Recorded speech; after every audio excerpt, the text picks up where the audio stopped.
Hello friends, in this session we are going to discuss some questions from critical reasoning. Theory wise, we have covered this portion in one of the videos, so you can refer that because in this video we are going to just discuss some questions.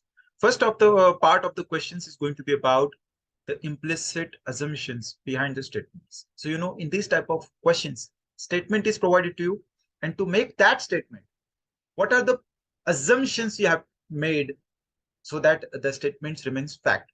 Or in simple language, to make that statements, what knowledge or what points you have considered, that is what we have to think about. For example, if the statement is India is having the second largest population after China, so this is the statement. So to make that statement, you have to assume that no other country apart from China is having more population than India. This is the assumption that you can have, or the knowledge you can have to make that statement. Let's say another assumption is, say country X is having population at 10th rank, or the population wise ranking is 10th. So is this data necessary to make that statement? Are you considering this data, or is this your assumption behind making that statement? No, you don't have to have assumptions. Some country X is 10th in the ranking. No, because the statement is about India being second in the population.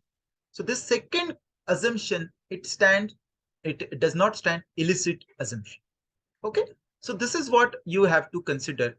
Again, this is a topic which you can only get better with practice, because only practice helps you clearing your minute doubts about what your thinking process should be, because there are multiple types of the critical reasoning questions. So that is what we are considering here, the practice part. So let's do some practice. Now this is a statement. Statement starts from here: detergent should be used to clean clothes. This is the statement. So when you make this statement, what is back of your mind? Why you are making this statement? That is what we have to consider. First assumption: detergents form more lather. So in statement, it does not mention anything about the lather or more the cleanly effect. It is not mentioned here in the statement. So it cannot be your assumption that detergents making more lather to make the statement that detergent should be used to clean the clothes, right? So first cannot be the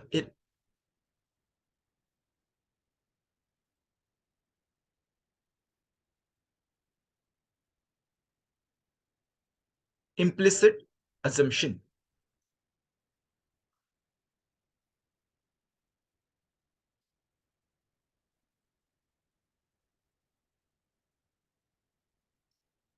But the second assumption here is detergent help to dislodge grease and dirt. Yes, that is implicit assumption, because you are making statement about detergents being used to clean the clothes.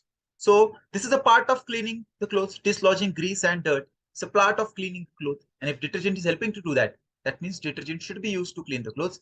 Second is implicit. First is not implicit. So you'll mark option number B. Let's see one more.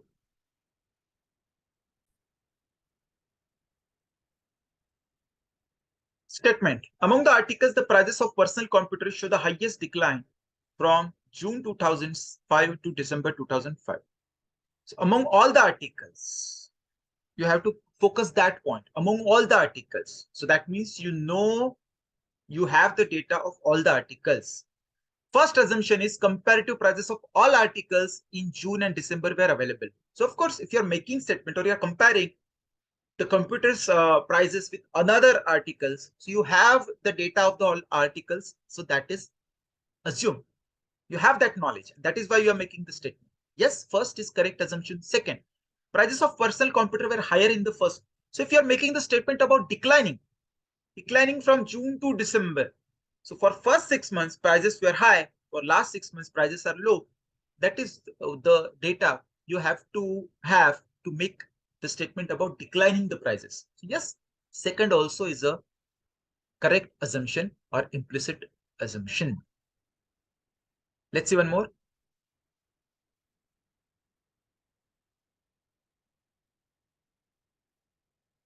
Most people who stop smoking gain weight. This is a statement you are making. Most people who stop smoking gain weight. So what can be your observations behind? That is what we have to consider when you make this statement. Assumption: if one stops smoking, one will not gain weight. The statement is, if you stop smoking, you will gain weight. But the assumption, first it says, if you stop smoking, you will not gain weight. So in fact, it is completely anti of what it says or contradictory of what the statement is. So first cannot be the assumption behind making that statement.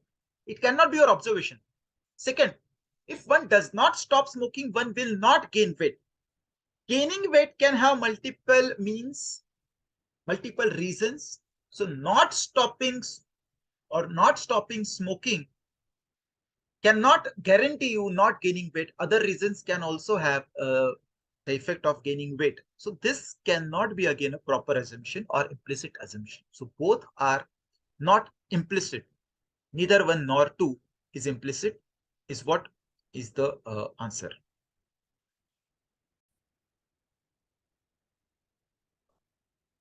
Sukanya made an application to the bank for a loan of 1,80,000 by mortgaging her house to the bank and promised to repay it within 5 years. So while making the application, what was the considerations she had made? That is what we have to think about. She made an application of 1,80,000 by mortgaging her house.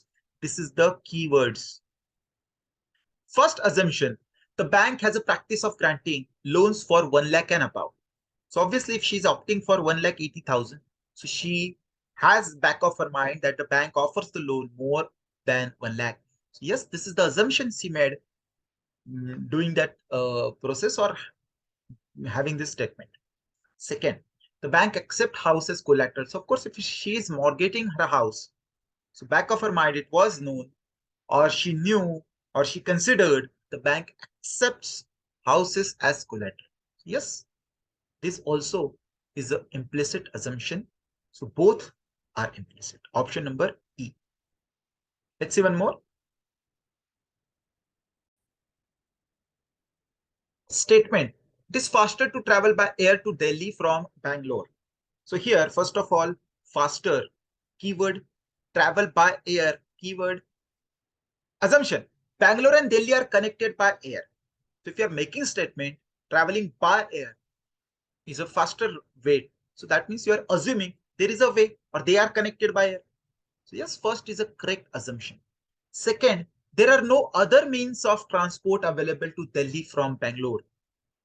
So you're making the statement that this available option, this option is a faster one. So it is compared to some another option. It is better. So that means there is another option to travel. So if they are saying there are no other means, that means this is not not an implicit assumption. This is a wrong assumption. So you'll mark option number 1, which is if only assumption 1 is implicit. Let's see one more. Statement. Today I must satisfy myself by looking at pink-headed duck in an encyclopedia. Assumption. So here the keyword is I must satisfy myself only by looking at pink-headed. Pink-headed ducks are as good as extinct. So yes, I must satisfy. It's like I don't have any other choice. I must satisfy myself. That means this is not your first preference. This is your second preference. You have to see the encyclopedia as your second preference.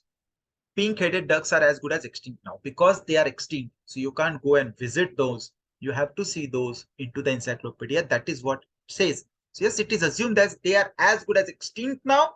That's why I have to satisfy myself looking at the encyclopedia. Second, people refer to encyclopedia to know only about things which do not exist now. That's why I must satisfy. Does it make sense? No.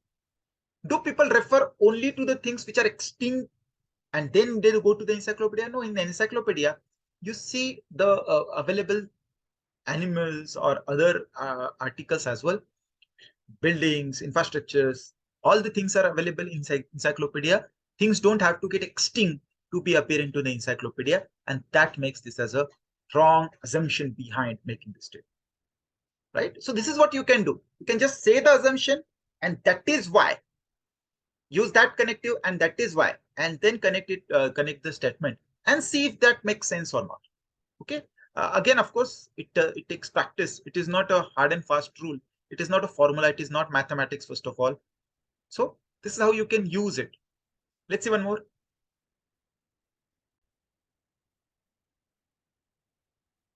Statement: the present examination system is obsolete. Assumption: the present examination statement is obsolete, and that is why present. So it does not make sense.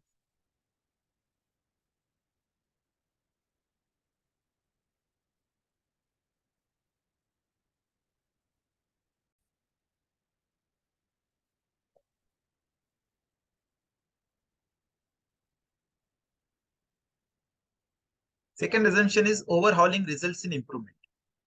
So yes, this is, you can say, overhauling results in improvement. Overhauling means rechecking, completely analyzing, and finding the things to be improved. That is what overhauling is. Complete checkup, like a doctor does. Overhauling results in improvement, and that is why present examination system is obsolete. Obsolete. So yes, it is a correct assumption.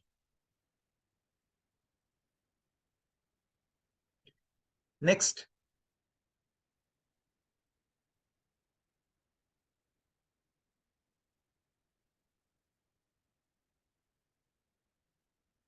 Who rises from prayer a better man?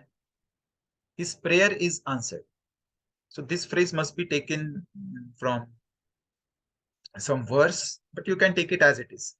Who rises from prayer a better man?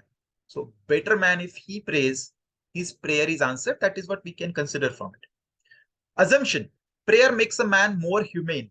So there is not mention in the statement about being humane, or a person who is making prayer being humane, or a human's prayer being answered. It is not mentioned. So no, you can say this is not implicit assumption. Second, prayer atones all our misdeeds. Same thing. Whatever is for the first, same for the second. It is not mentioned anything about atoning the misdeeds. It is just about the prayers being answered of a better man.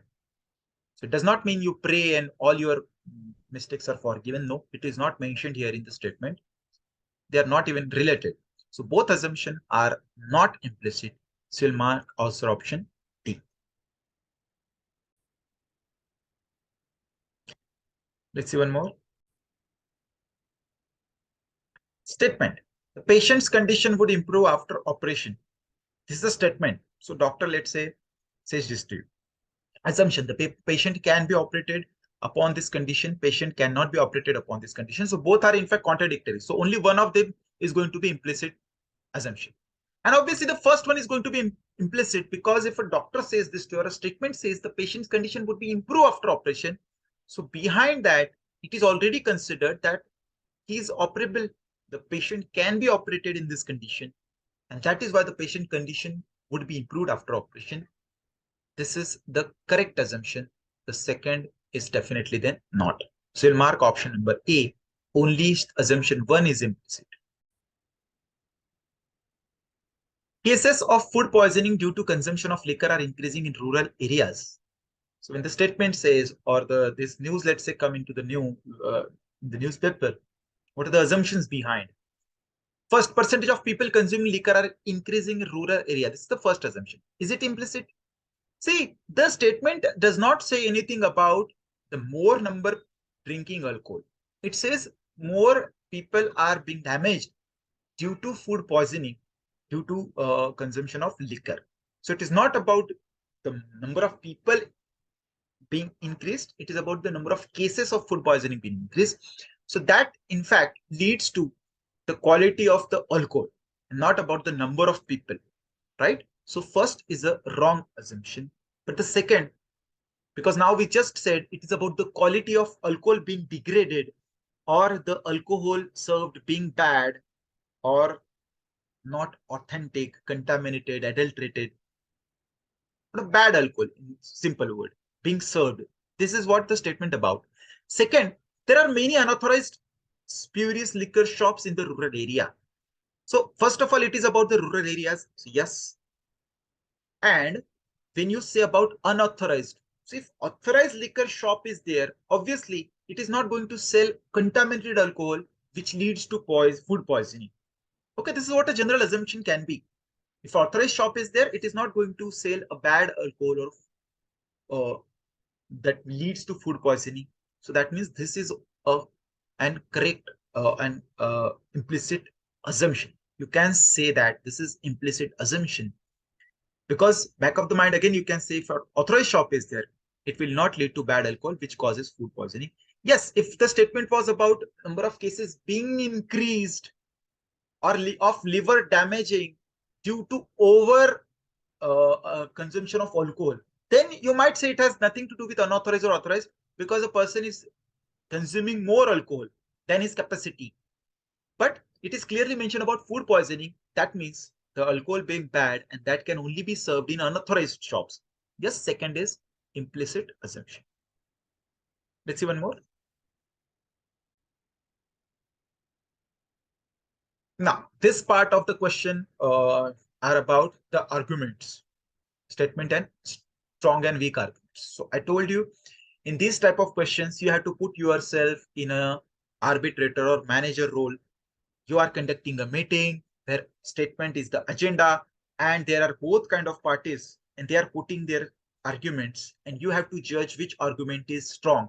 Both arguments may seem contradictory, can both simultaneously be strong, or both simultaneously can be weak, or one of them could be strong.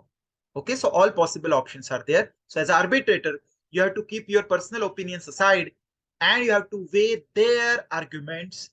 Well, as I said again, both can be strong as well. Both arguments seeming contradictory to each other can coexist as a strong argument together. Okay, so you have to keep that everything in the back of mind.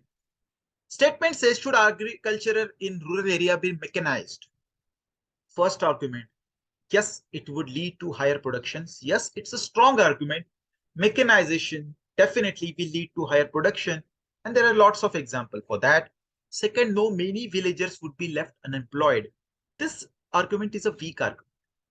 First of all, having digitization, having mechanization, if leading to unemployment, can never be a strong argument, because you are having that employment at the cost of the production, the the size of production. Okay, you cannot have that. Agriculture is for the production, and if you are putting that at stake for employment, so of course it does not make sense. That will lead to a poor argument. Second is a poor argument. Let's see one more.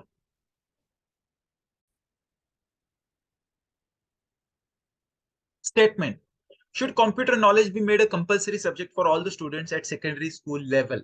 It should be level. So printing mistake, it should be level. Arguments, no, our need is bread for everyone. We cannot follow Western model. The statement is about having computer knowledge. It has nothing to do with the bread. It's not like they are contradicting each other. Having bread, not it does not allow you to have computer knowledge, or otherwise having computer knowledge does not allow you to have bread. They are not contradicting. In fact, in a way, they can be helping each other.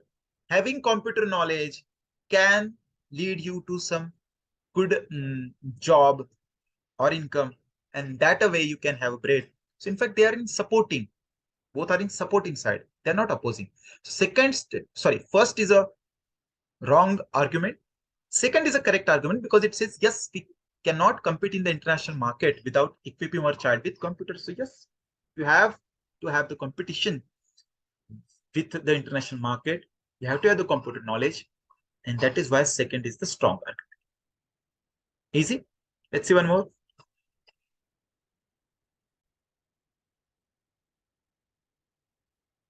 Should the prestigious people who have committed crime unknowingly be met with special treatment? First argument, yes, the prestigious people do not commit crime intentionally. Prestigious people do not commit crime intentionally is generalizing it. It's like saying this, that prestigious people never commit crime intentionally. Is it so? No. One odd case, it can happen, but you cannot generalize it. So that means first is a weak argument. Second, no, it is our policy that everybody is equal before the law. Yes, it's a strong argument. If a person has done it intentionally, even being a prestigious person, he should be treated accordingly by the judgment. And if he has done it unknowingly, as it says in the statement, so again, the law only will should prevail accordingly as well. Accordingly, he should be punished. So if he has done intentionally or unintentionally, there is a law for everything, and law only have the right to judge, right? So second is the strong argument. It is a policy that everybody is equal before the law. So be it prestigious people or non-prestigious people, it should be same for everyone. It's a strong argument. Let's see one more. Okay. Statement. Should our country extend generous behavior and goodwill to our erring and nagging neighbors? Very relatable statement this is. Argument. Yes, goodwill always pays dividend. So as I said, you have to put yourself in an arbitrator role. You don't have to be partial, or you don't have to have any prejudice of your own. Like, no, the flanan country, it does not deserve the goodwill. No, you cannot have any. You have to take it as a general. In general, you can say, or it's a strong argument, that goodwill always pay dividend. Yes, it's a strong argument. So having goodwill, so obviously you should have for your neighbors. Strong argument. Second, as at the same time, is also strong argument. No, our generous behavior and goodwill will be considered as our weakness, because you can give example of both. Having goodwill is paying dividend to everybody. You can give some examples of it also. And second, having generous behavior and goodwill considered as a weakness, you can give examples of these also in history. So because you can give example of both, that means both are strong arguments, right? Let's see one more.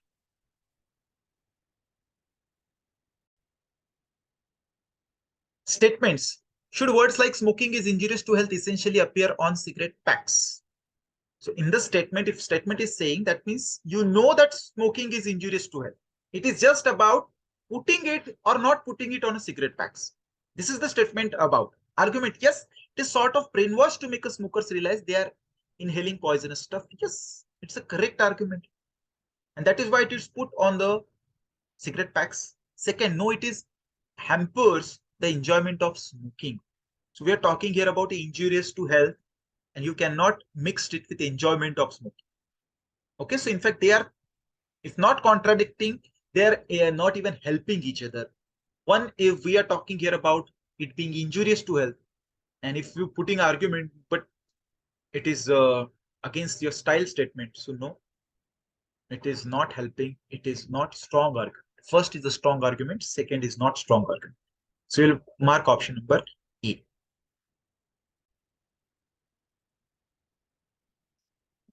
Again, a very general statement here.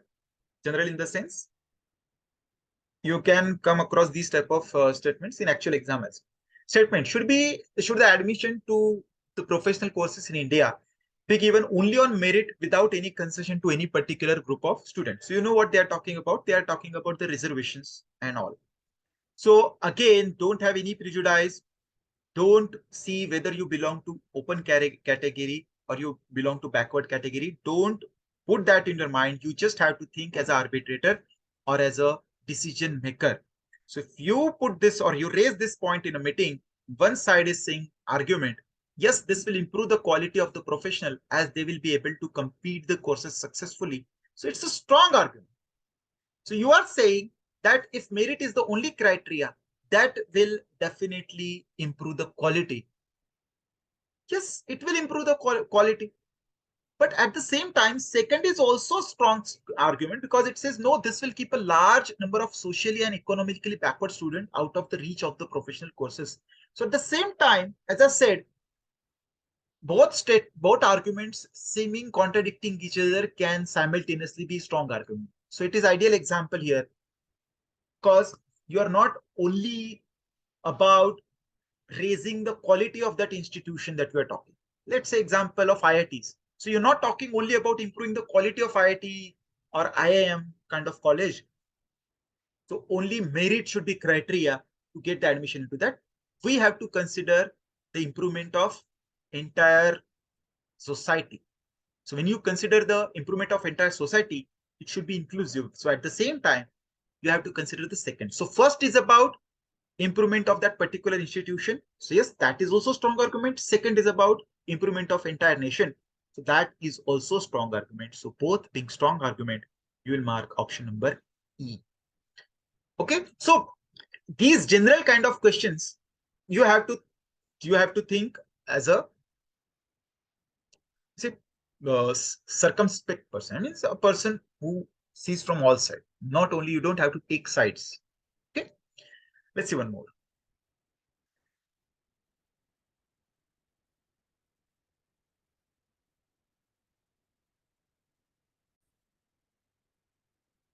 Now there are some questions regarding to the cause and effect. So this part is easy. You just have to see two statements and you have to see whether any of this statement is leading another. That means this is the cost and another should be its effect. This happened, so it happened. Or otherwise, this happened, so it happened. And if both are not the effect of each other, then you can just say that both are effects of another causes. Okay. And accordingly, you can mark the options. So first statement or first question is, first statement here is the prices of petrol and diesel in the domestic market have remained unchanged for the past few months. Second, the crude oil prices in the international market have gone up substantially in the last few months. So if you don't get at all what to do, so you can just say one another. You can just say this. The price of petrol and diesel in the domestic market have remained unchanged for the past few months. That is why the crude oil prices in the international market doesn't make sense. Let's get it reversed. The crude oil prices in the international market have gone up substantially in the last few months. That is why the price again doesn't make sense.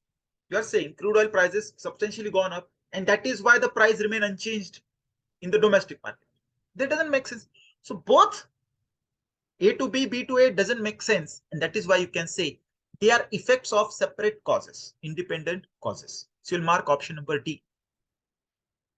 Both are effects of independent causes. Let's see one more. Each of the following question again same. Literacy rate in the district have been increasing for the last 4 years. Second, the district admission has conducted extensive training program for the workers involved in the literacy drive. Clearly, because they conducted such training program, and that is why the literacy rate has gone up. That means this is the cause and this is its effect. So second is the cost and first one is its effect. Option number B should be the answer. Easy. Let's see one more. Police authority has recently caught a group of housebreakers. Citizens group in the locality have started night vigil in the area.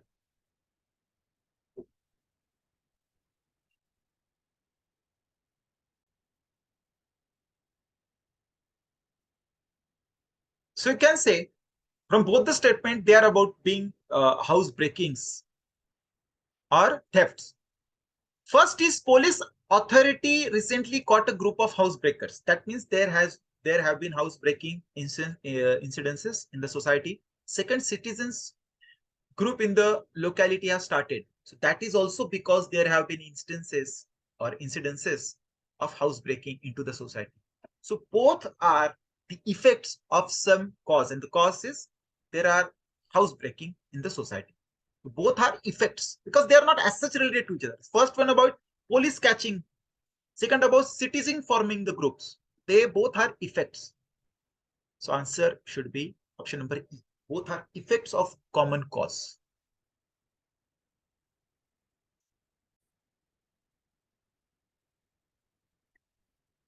First, there is a sharp decline in the production of oilseeds this year. Second, the government has decided to increase the import quantum of edible oil. So obviously, because there is a sharp decline in the production, the government is importing now. So first is the cause and second is its effect. So you'll mark option number E. First is the cause and second is its effect. Easy. So cause and effect questions are obviously doable. They are very easy. About the argument questions, as I told, practice of course is needed, but the mentality, what your preparation for it should be. You have to put yourself in the arbitrator or manager's role, and then you have to weigh accordingly the arguments. Of course, it takes little practice because we are not manager. Some people are not born manager. They can't think manager way. So of course, they have to do practice. They have to understand a question maker's point of view as well. Previous year questions definitely help for that. So you go as many previous year questions and you understand the psychology or psyche of a question maker.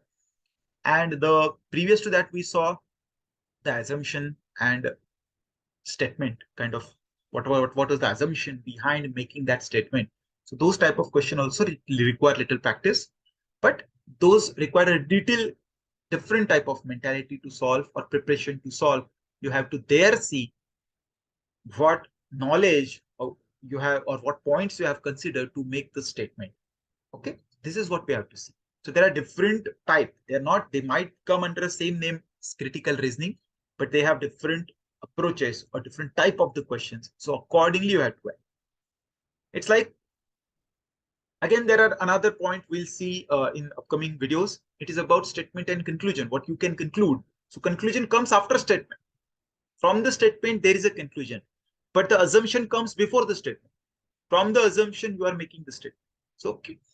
So that means there are different types of the question. So whatever asked, question is about the assumption, you have to think accordingly. The question is about the conclusion, you have to think accordingly. The statement is about argument, you have to think accordingly, right? So do practice, and only with practice you will keep getting better and better. Thank you for watching this. Have a good day.